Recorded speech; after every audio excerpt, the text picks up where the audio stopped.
So Reiki is under threat in this country, and we want to take a look at what's happening right now.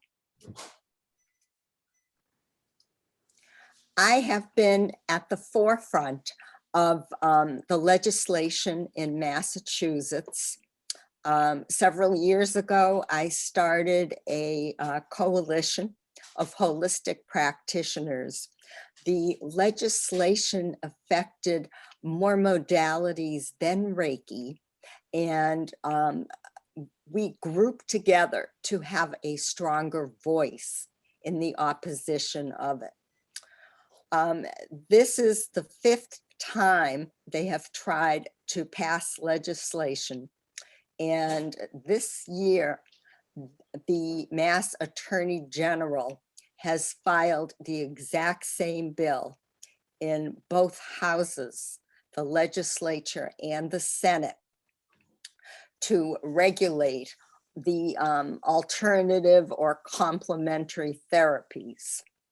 And her reason for doing this, and this was in an email from the Mass Attorney General's office, is the bill creates a regulatory structure for alternative healing therapies to prevent criminals from using these currently unregulated practices as fronts for human trafficking. So what she's doing is making a very large brushstroke, okay, saying that there was a loophole in the massage bill that exempted these complementary therapies. And now they want to include them. And this is without substantiated data that there is an issue or a problem in Massachusetts, because they lump prostitution data together with human trafficking. So they really do not have any hard data on human trafficking in Massachusetts. And an attorney researched this for us, and she went back 15 years. And there hasn't been one prosecution of a Reiki practitioner for human trafficking in Massachusetts for that period, and I'm sure even before that. So what this bill actually will do is it restricts the teaching of the holistic modalities to schools in their programs licensed by the state. This is a very expensive proposition for a Reiki program to get approved by the state, because it's going to cost more than $8,000 for an application. There is a $5,000 bond, a $2,500, just an initial application fee for a for-profit, or a $1,500 application for a nonprofit. And that's if you're registered as a business. If not, you're going to have to. And a $1,000 application fee per instructor. And all of this doesn't include your licensing fee.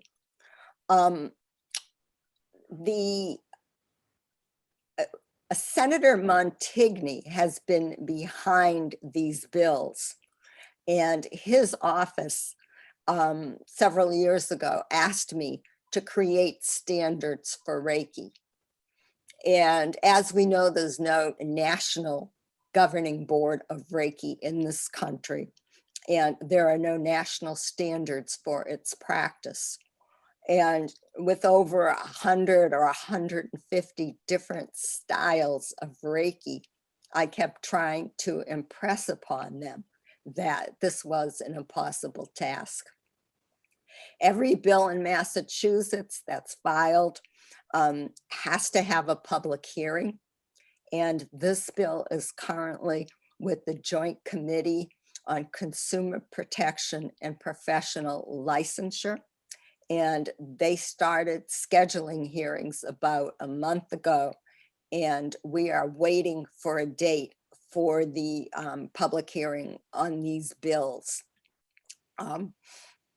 They only have to give 48 hours notice, and it is going to be a virtual public hearing. It's going to be remote.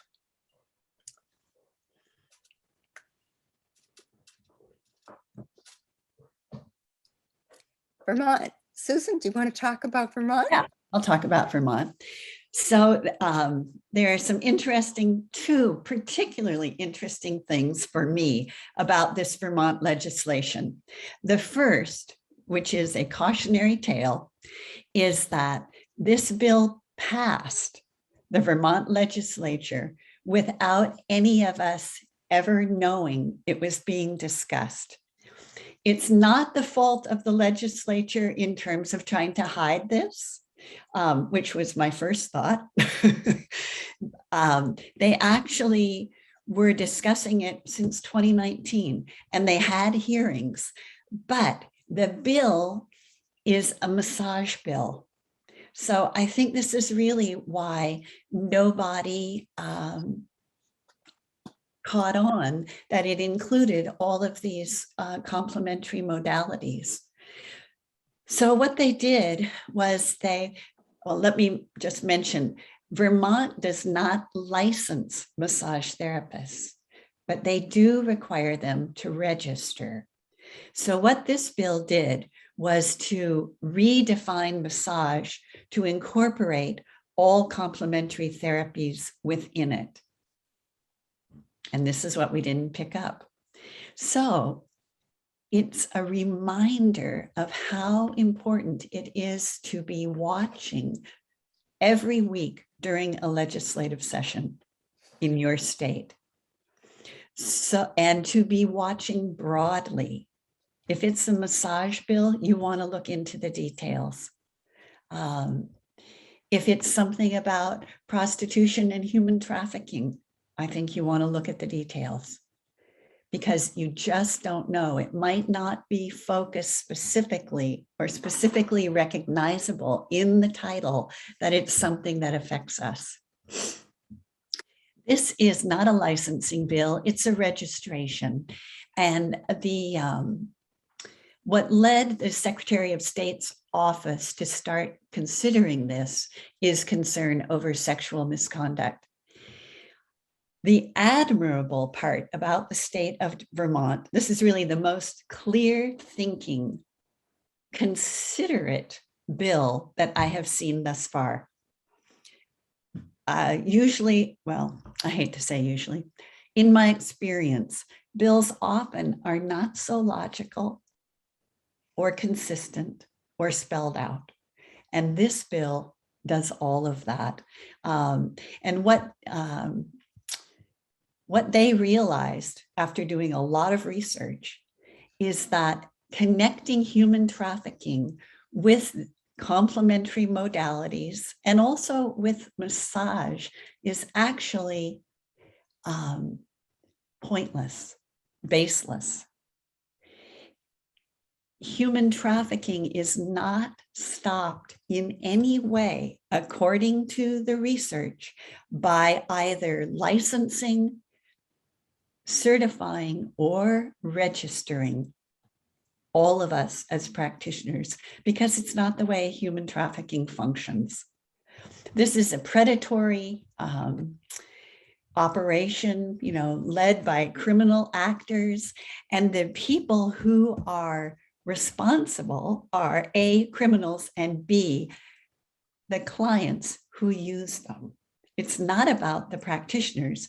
Practitioners in human trafficking, they're moved around all the time, even between different activities. So it can be massage, it can be agriculture, the service industry, etc. And if you are trafficking people, you want to move them around so that you don't get caught, and so that they remain very fragile and vulnerable in terms of being able to escape.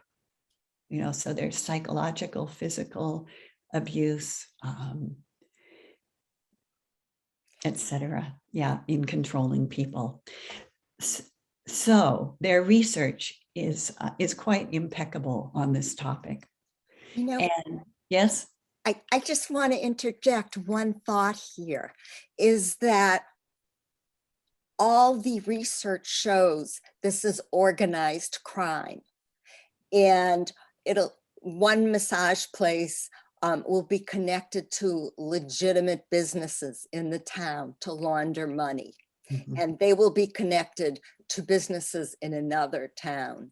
And what's truly unfortunate is that this information is not disseminated to the police chiefs, who think they are just dealing with an individual business. Yeah, yeah. And we'll see as we look at legislation that human trafficking is given as a reason for requiring licensing. It's just that it is a misunderstanding of how things actually function.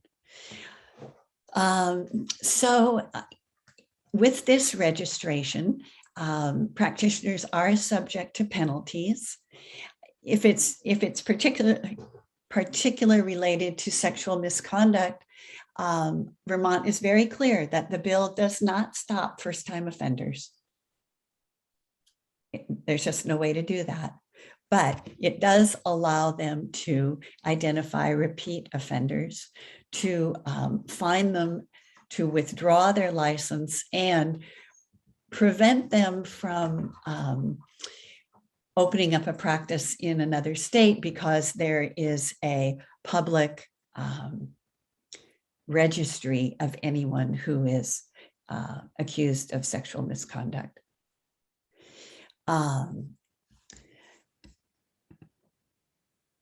Let's see, you can go on to the next slide, Rita. And I'll go ahead and talk about Oregon as well. I've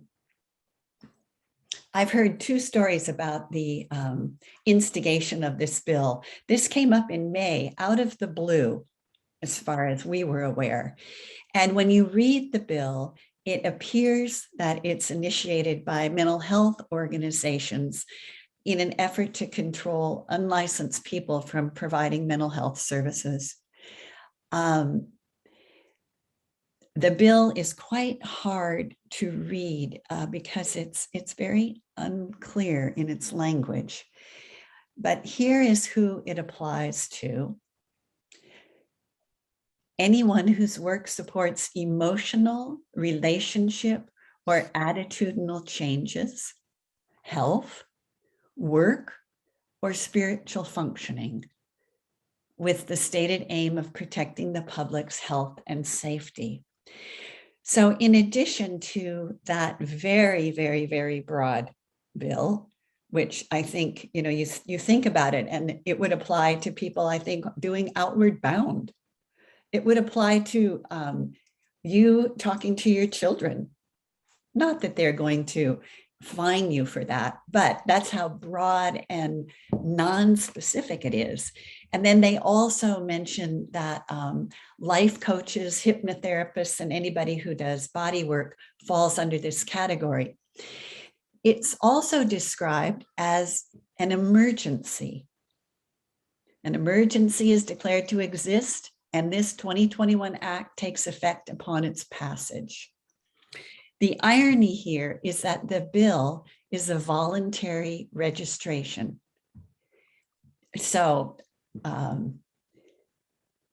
if it's an emergency, one wonders why it's voluntary. If it's voluntary, one wonders why it's an emergency.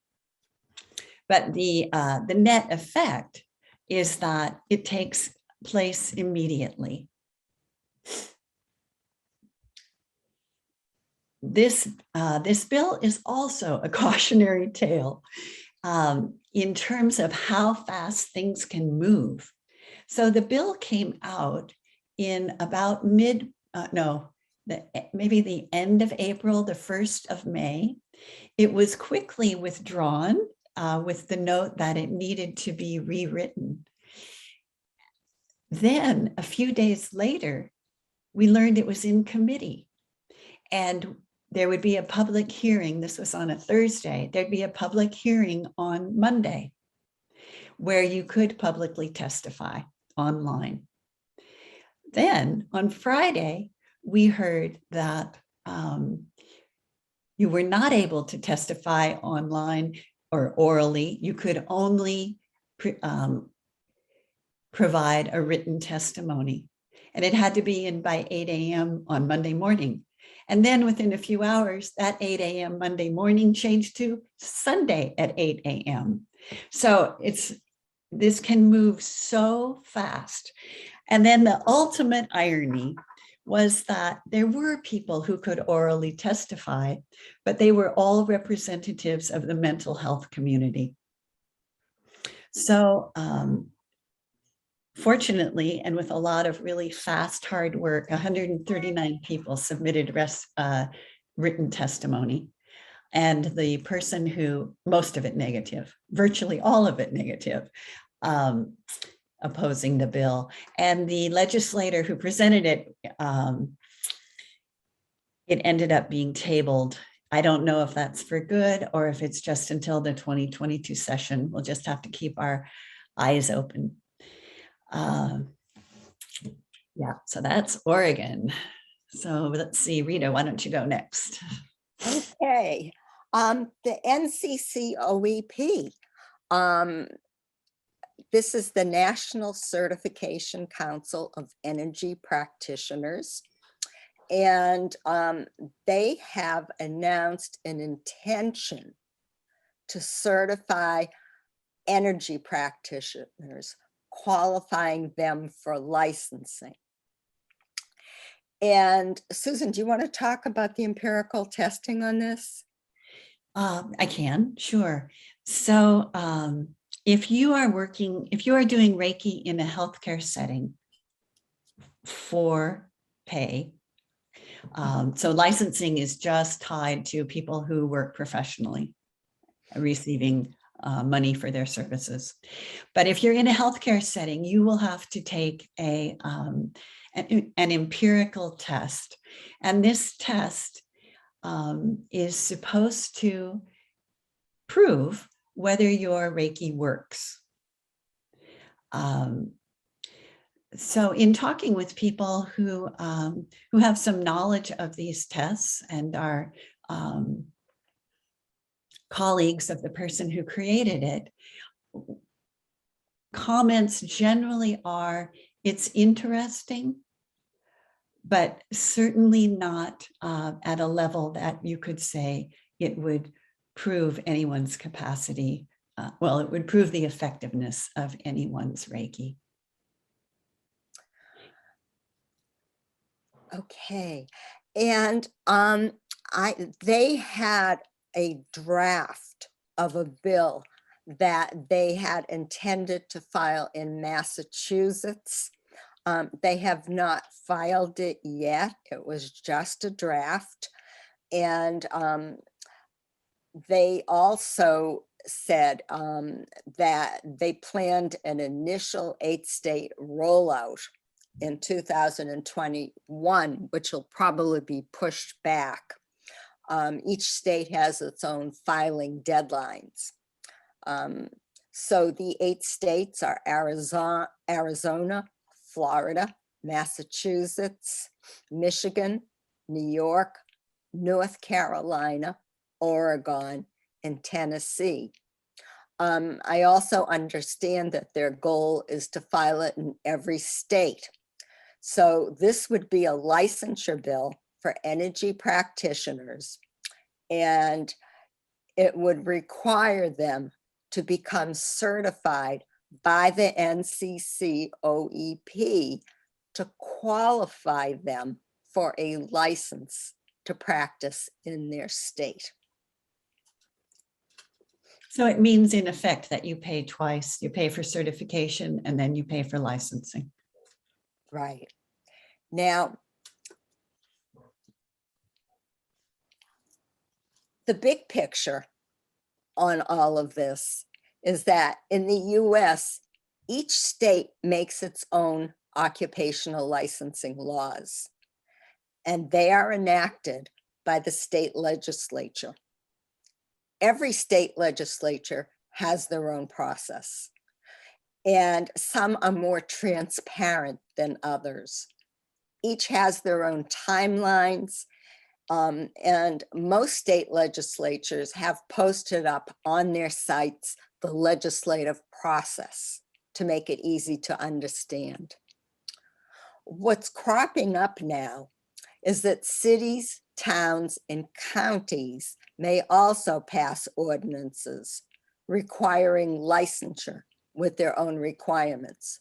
For instance, there are 14 cities and towns in Massachusetts that has their own requirements for licensure to practice Reiki. We have found out that in Sacramento, California, there is a county ordinance that requires Reiki practitioners to become licensed, and they have set educational requirements. And those are that you have to have the same training as a massage therapist to practice Reiki. Which means in Sacramento, that's an $8,000 training program. And I don't know if you remember, Rita, but I believe that it takes 3,000 hours of supervised. I'm not sure. I'm not sure if it's 3,000, but I know 300. I think it's 500. 500 or more. Okay, good. Yeah, 500. Right. It's a lot of time in which you get to practice massage. And it's very interesting. You could compare it to getting an electrician's license if you're a plumber. It has no relationship whatsoever. And the other, oh, go ahead. No, go ahead, Susan. Okay, the other thing I'd add is that there is a Reiki practitioner in Sacramento who is working with the reflexology community and an attorney to change the educational requirement. So far, they haven't gotten any traction as far as reversing the ordinance. And the basis of this really comes from the sheriff's department. And the weird part is that the definition for all these practitioners is a definition of massage. So, they haven't broadened that definition. They've just lumped us in somehow with no concern about the fact that it doesn't even describe what we do. But the push, I gather, is really from the sheriff's department in Sacramento County. Okay, and on the big picture, we've discussed Massachusetts, we've discussed Oregon, Vermont, and Sacramento, which are hotspots right now. Okay, we've gone through the NCCOEP.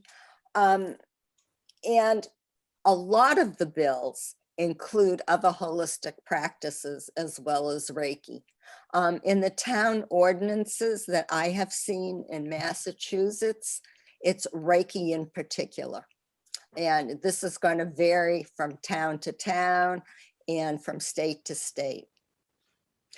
And also a lot of the bills have clauses that allow them to add more modalities over time. So, Susan, you know more about the 100 styles of Reiki? So in doing research, we see that there are at least, well, actually over 100 different styles of Reiki practice. And that is not taken into consideration in any of these bills when we get into what licensing board looks like or an advisory council. It's like, well, Reiki, that's one thing. It looks one way. So keep this in mind. Then Qigong, Feldenkrais, shamanism, Ayurveda, mind, body. Some of these categories are so broad. And this is only, I mean, 2 examples of the breadth of things. So mind, body practices. Well, that can include so many different approaches, right? So you'll look at a bill and you'll see that maybe it lists 11 or 12 specific complementary therapies. But take a moment and look farther. Are they specific? Okay, Feldenkrais, that is a single practice. So a single representative is something for that group. But if you take Asian bodywork, which is a category in one of the bills, or mind-body practices, or Reiki, one representative does not begin to represent that group. And I don't think that we've gotten into slides on this in this presentation, have we, about representative boards? No. So I'd like to talk about at least one of those to give you an example. And I'll do my very best to be absolutely accurate, but at least I'll give you the drift, okay? And I do know that data specifically, but I don't have it in front of me. But so there's one bill that has a licensing board. And on that board, there are 3 massage therapists. This is Massachusetts, I think. It is. 2 alternative healing modality people, 1 law enforcement person who is familiar with human trafficking. That's the description of that person's position on the board. Please bear in mind, that is meaningless as a position. It is irrelevant. And then we have a consumer. Let's see, 2, 3, 5, 7. Yeah, that's everybody on that board. So 3 massage therapists just to represent massage, 2 people to represent 11 other modalities that only look like 11, that really, are probably more like 150. That's the board that makes all the decisions. Then there's an advisory board, and its makeup is 1 representative for each of the 11 or 12 categories. And those people are only offering advice. It's the board who makes the decisions. So I think this is one of the things that is so troubling. These licensing boards decide how we practice and what we practice. If there is 1 representative for Reiki, the way a lot of us practice is not going to be included in that. And you don't know who the representative will be. Will they have a desire to make sure that the standards of practice and scope of practice are broad enough to include everybody? It's so unlikely. And even, it raises the question, how possible is that to set standards of practice that actually include the way each one of us was trained? So that our practices are really respected and honored, rather than we're all reduced to this sort of generic, I don't know what. Yeah. So I find it very concerning and disturbing, and reason in itself to oppose legislation.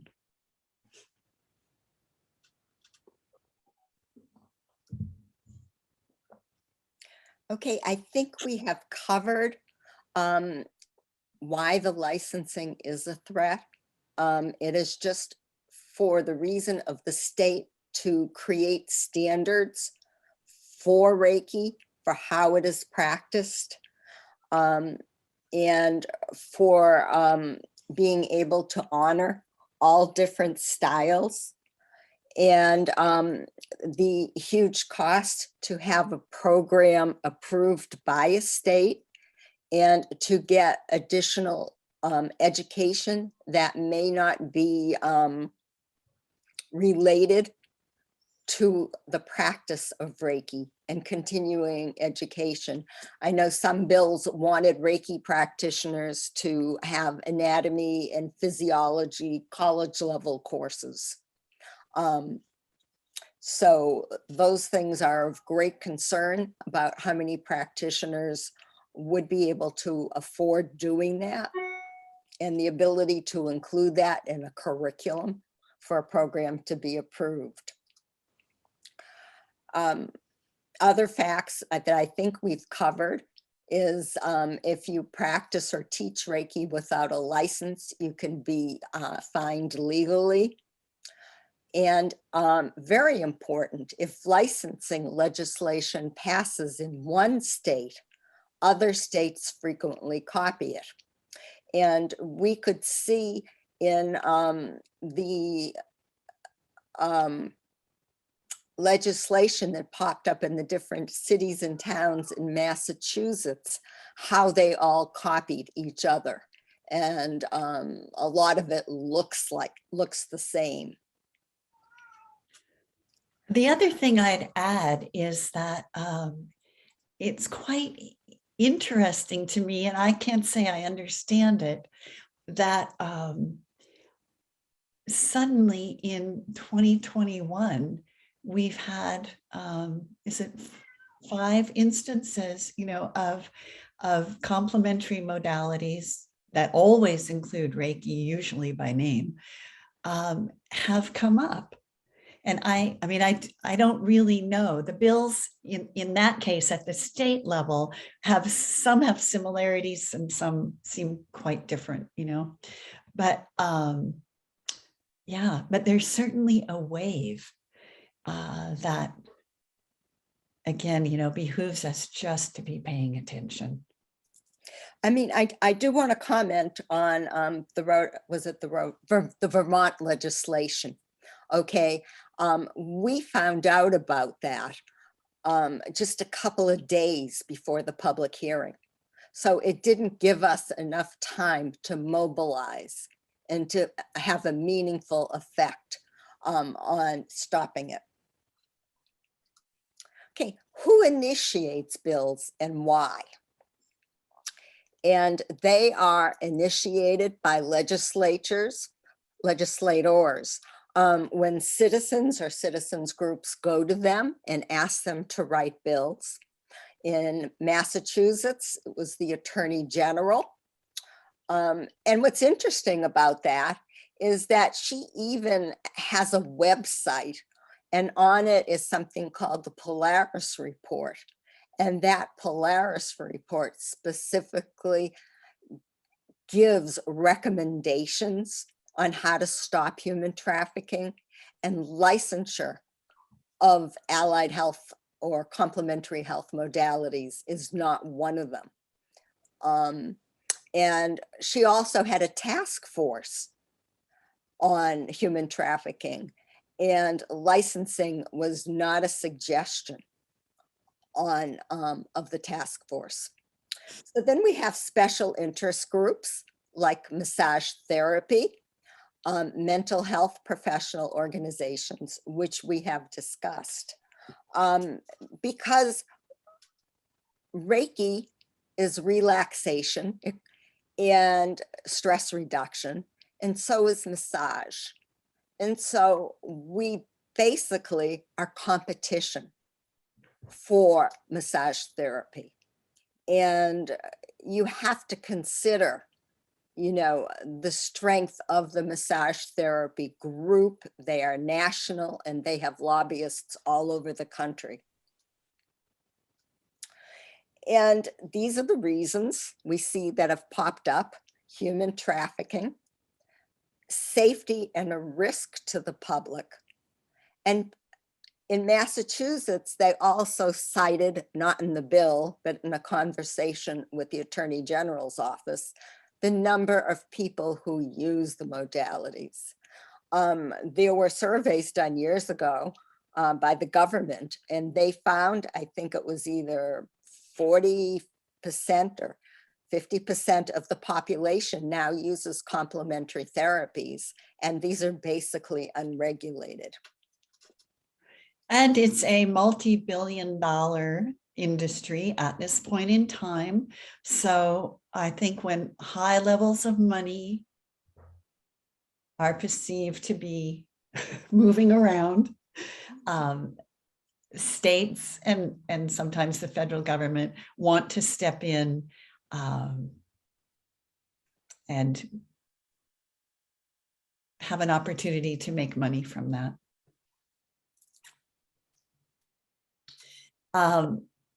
The other piece that lurks under here, not specifically obvious, I think, is the whole issue of occupational licensing. And there's a lot of research that's been done on this. Fascinatingly, both the Obama and the Trump administrations took a strong position with white papers, and also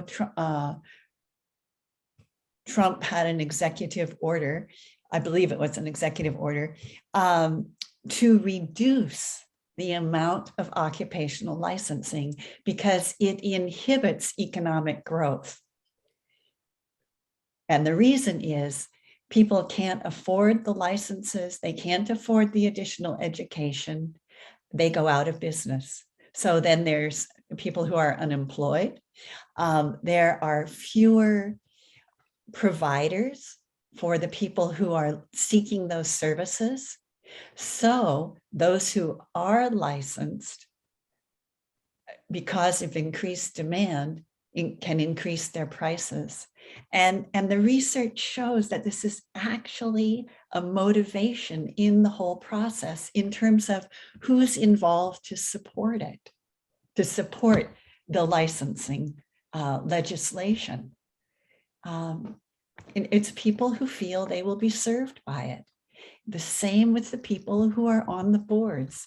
And I'm not, casting aspersion against any body, but this is the research.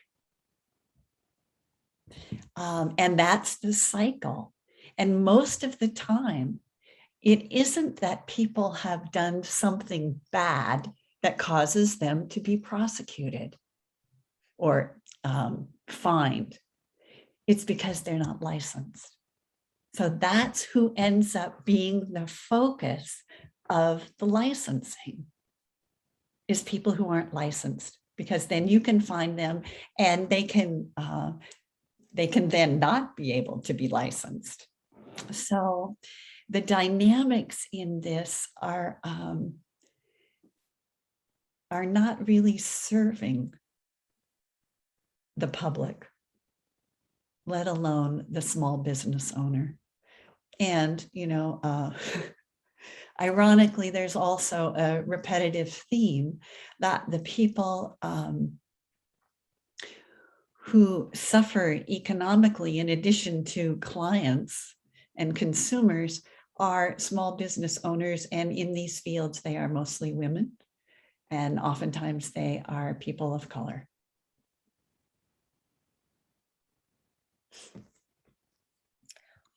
Well, there are some silver linings, right, Susan? Yes, there are. One really big one.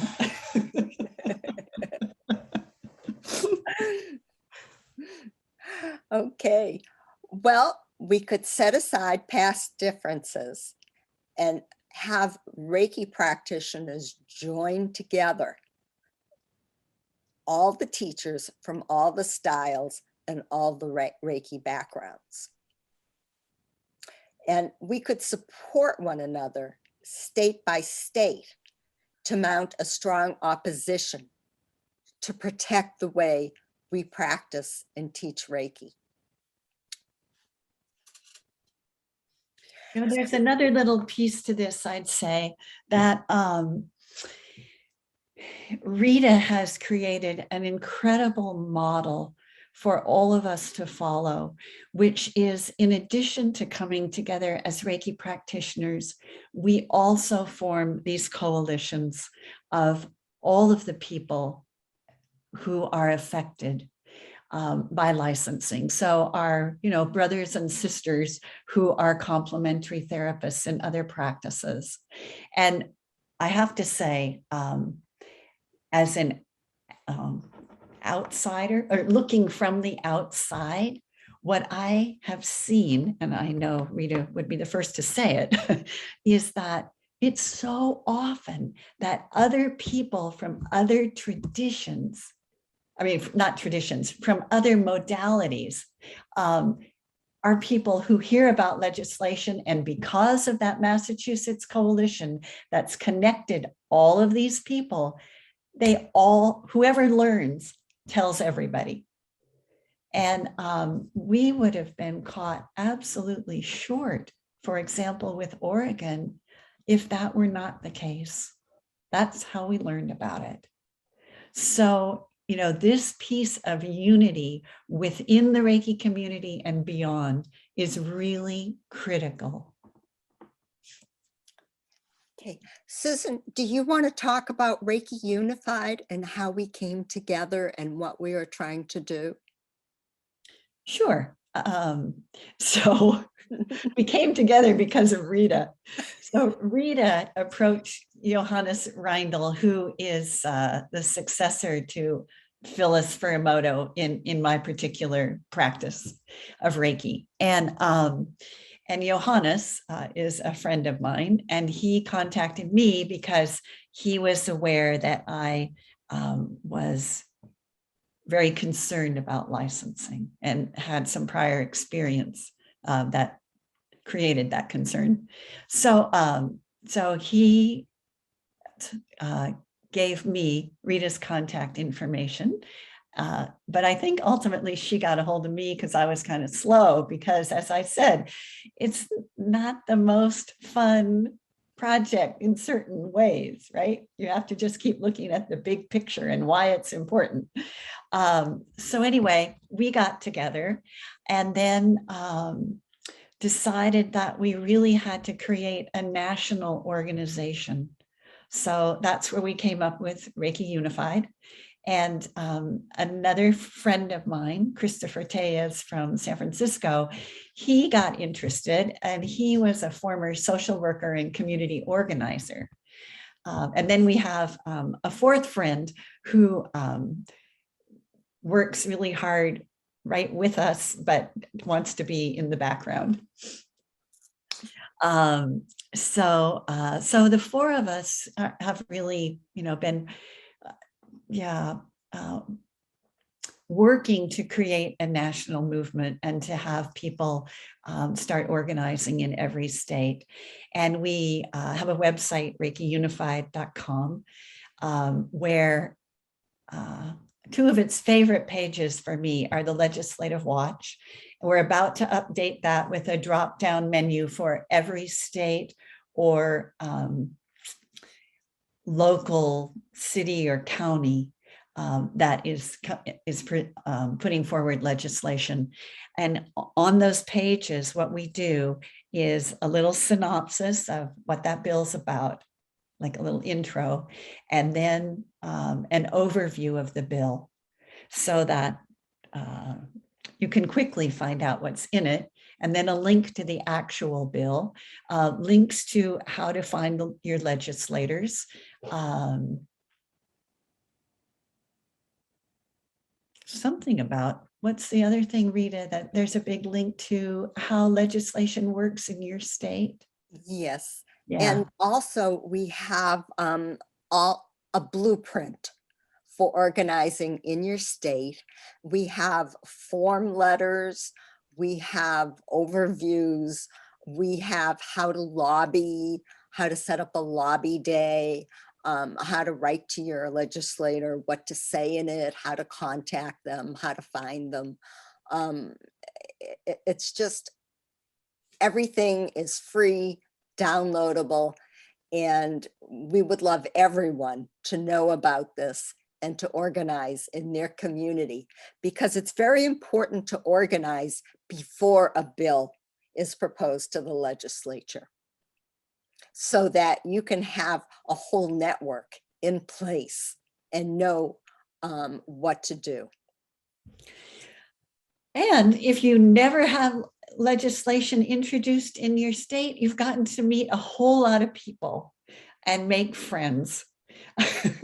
So, there is work involved, but there's no downside to this. And you hope you don't ever have to deal with legislation.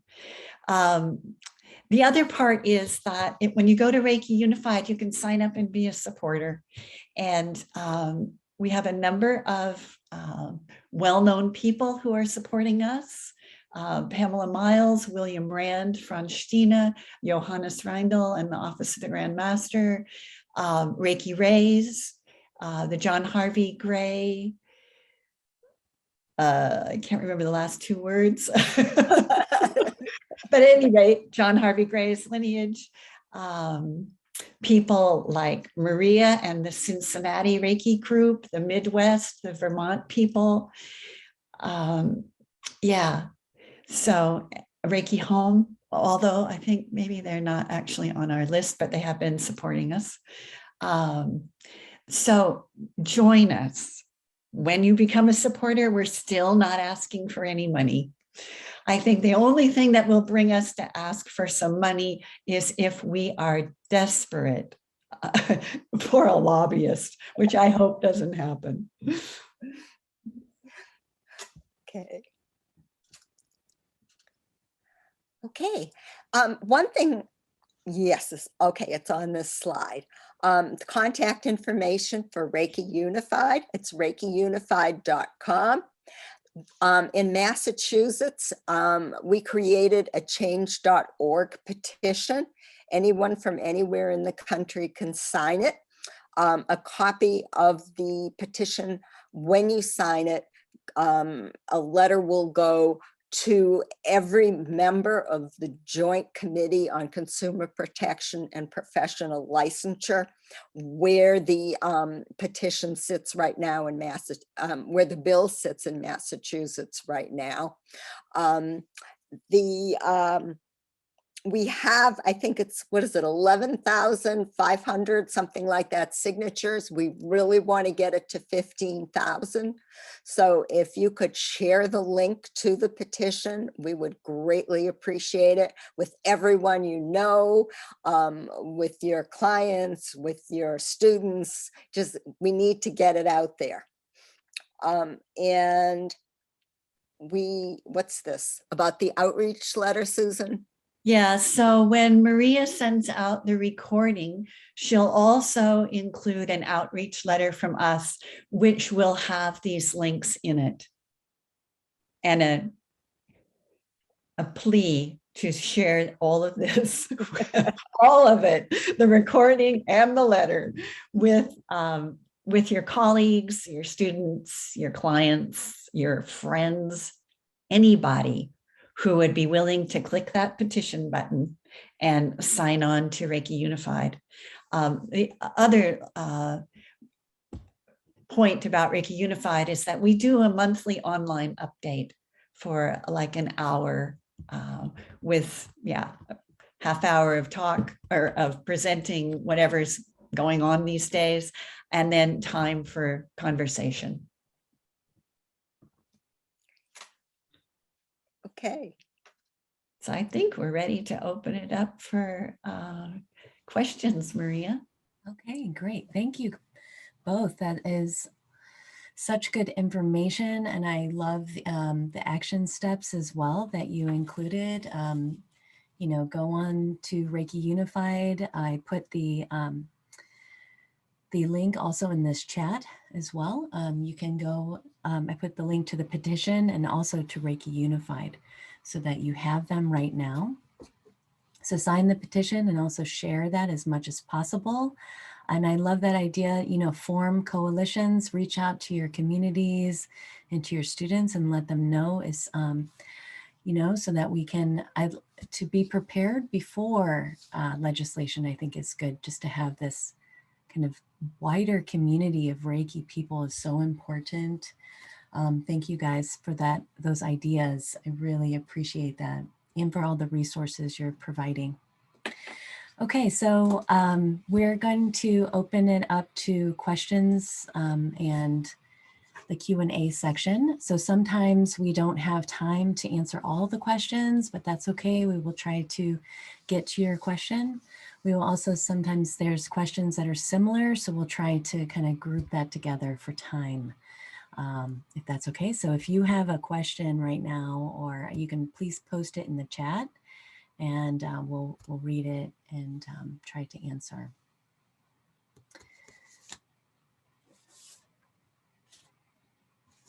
I'm just kidding. And maybe with such a small group, Maria, we can just open the floor and you don't have to type your question. Yeah. I think that would be fine. Great. So if you want, you can put your video on. Lovely to see your faces, and you can unmute yourself if you have a question. Hi. Okay. Hi, Eileen. Go ahead. Okay, Eileen, go ahead. Okay. I am a retired critical care nurse. I still maintain my license. And I was just wondering if we had to take all these classes for licensure, because I practiced Reiki as a nurse during my Reiki career. I was paid to do it, but not necessarily under the category of Reiki practitioner, of nurse. And I was called to all different units. Now, if I have all these classes and they want us to be licensed, would I have to take them again? I think that depends on the state licensing. Okay, what's in the bill or on the licensing board. I think it would be different in each situation. Okay. Yeah. And I also, go ahead. No, I was just going to say there's no general answer to that. I'm sorry. Right. And one more thing, something different. I have a friend in Florida who's a lawyer, and she said that this has already been passed in Florida, that Reiki is, has to be licensed. Right. It actually wasn't a law. Okay. I think it was an ordinance. Okay. And you have to be a massage therapist in Florida to be able to practice Reiki. Okay. That clears it. Okay. Thanks. You're welcome. I'd love to ask a question or make a comment. I'm not sure which it is. I've read a lot about how Reiki is being used in major medical centers and hospices and other medical facilities to very good effect. And I wonder if any of the people who have benefited from those systems has become part of this effort to resist registration and licensure. Good question. Yeah.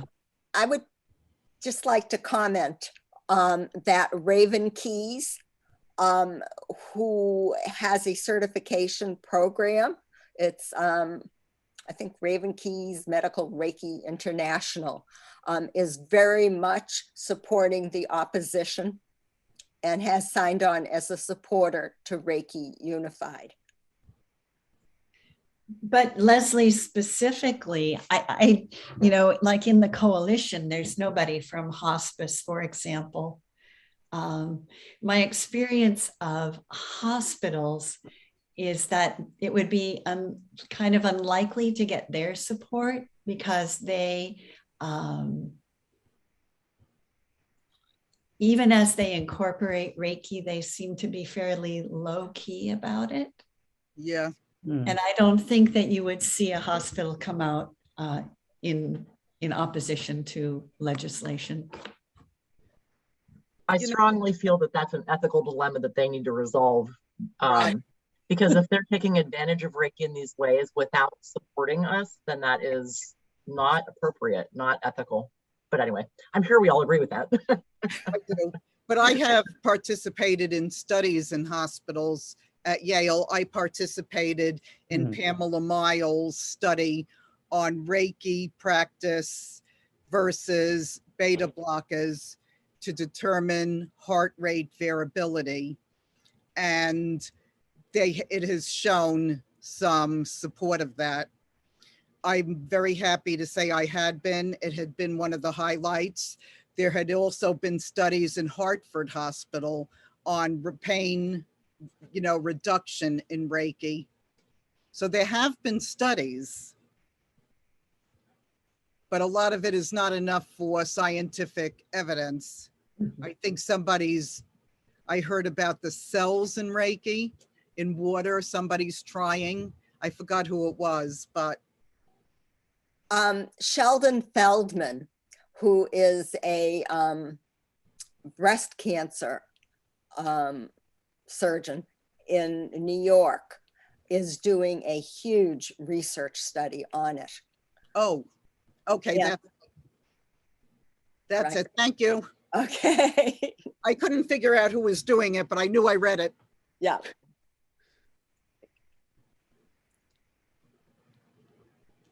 Anybody else have a question?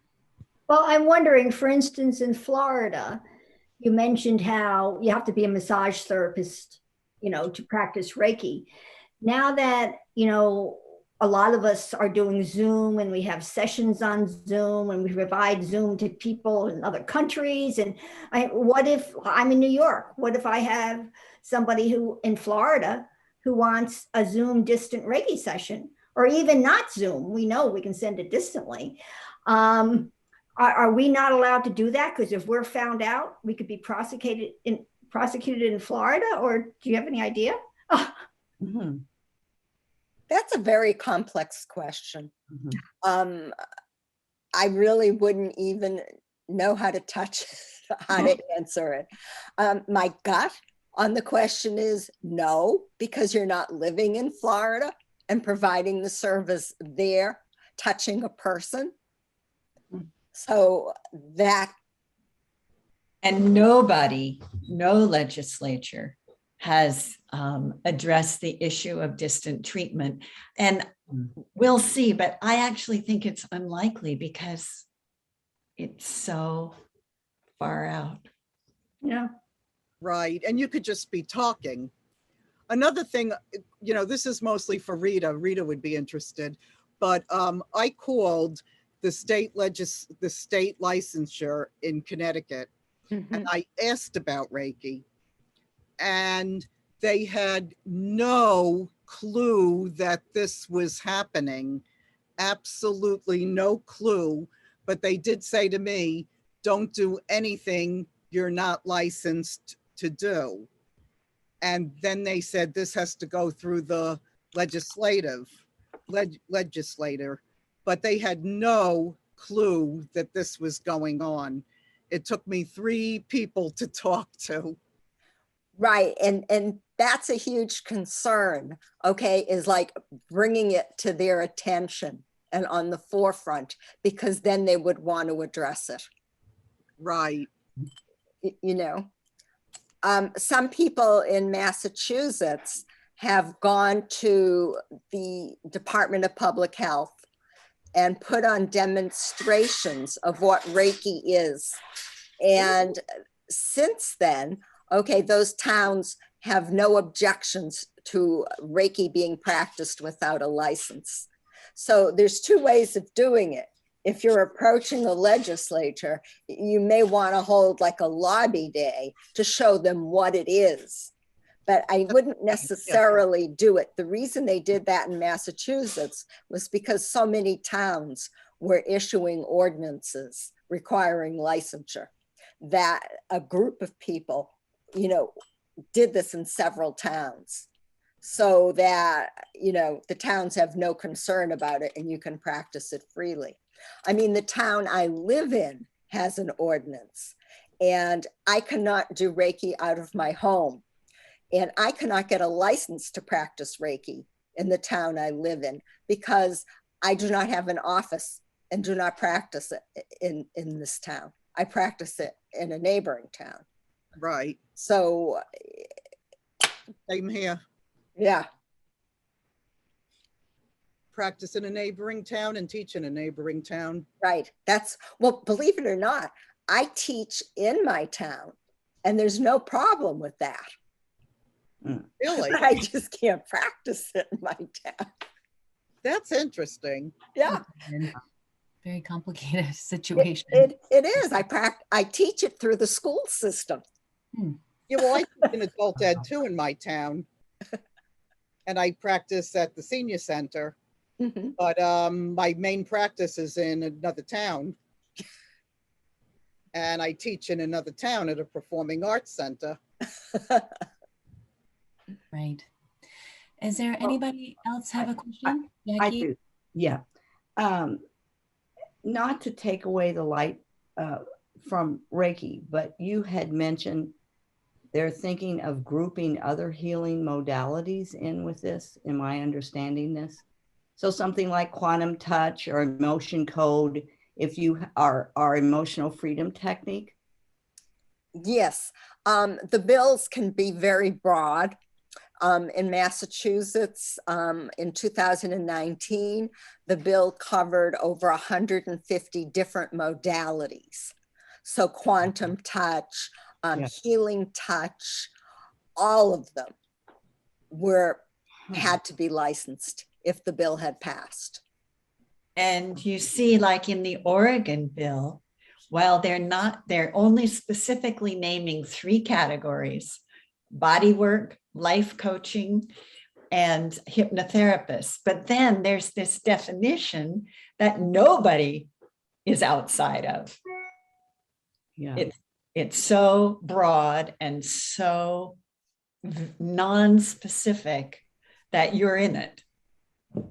You know, if you practice EFT or quantum touch or, you know, anything like that. I mean, Mindfulness.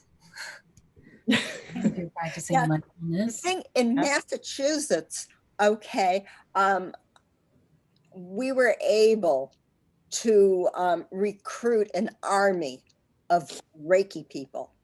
And the way we did this, okay, was I have been through, I think, 5 Reiki programs, master's programs. And I contacted the heads of those programs and asked if they would send something out to their mailing list. So then you have people with mailing lists of over 2,000 in your state.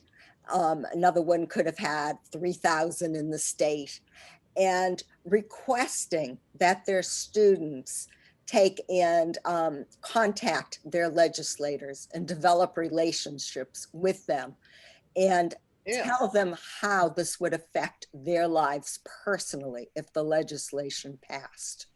So then when you combine that army with other modalities, we paired up with Qigong, with reflexology, with Feldenkrais, with the Alexander technique, all who were affected, that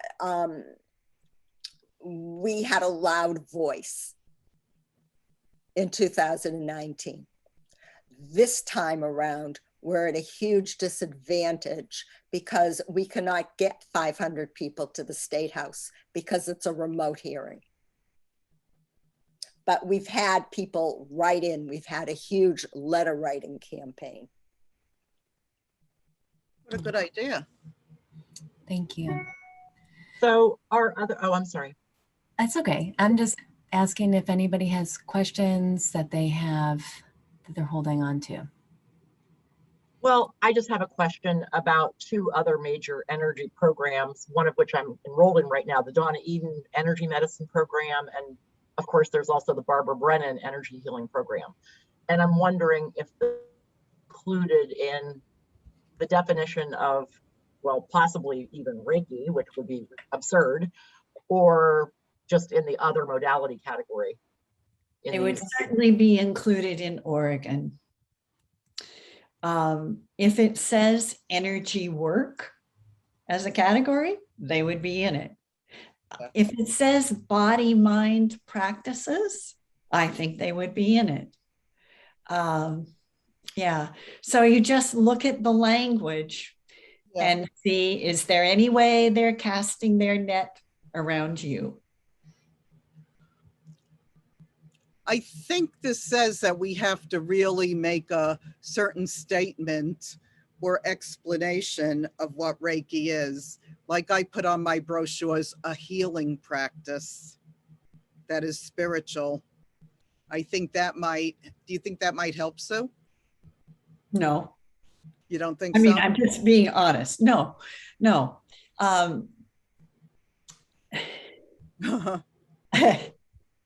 I have a friend, and she and I have talked about if we had deep pockets, it would be